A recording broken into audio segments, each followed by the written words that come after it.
Here's a simple and delicious recipe for macaroni and cheese. Ingredients: Oz elbow macaroni, about 2 cups. Cups shredded cheddar cheese.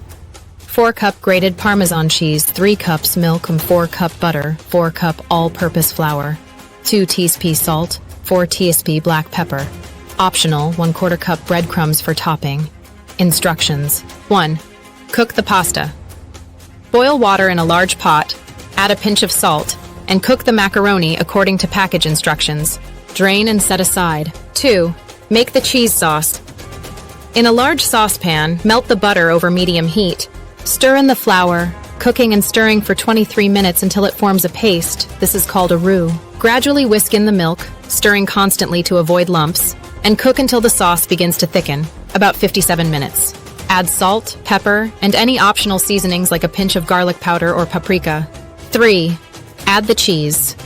Remove the saucepan from heat and stir in the shredded cheddar and Parmesan until melted and smooth. 4. Combine pasta and sauce. Add the cooked macaroni to the cheese sauce, stirring until the pasta is fully coated. 5. Bake. Optional for a baked version. Pour the mac and cheese into a baking dish. Sprinkle breadcrumbs on top if desired, and bake at 350 degrees, 175 degrees for 2025 minutes or until bubbly and golden on top. 6. Serve. Let cool for a few minutes, then serve warm. Enjoy your creamy homemade mac and cheese.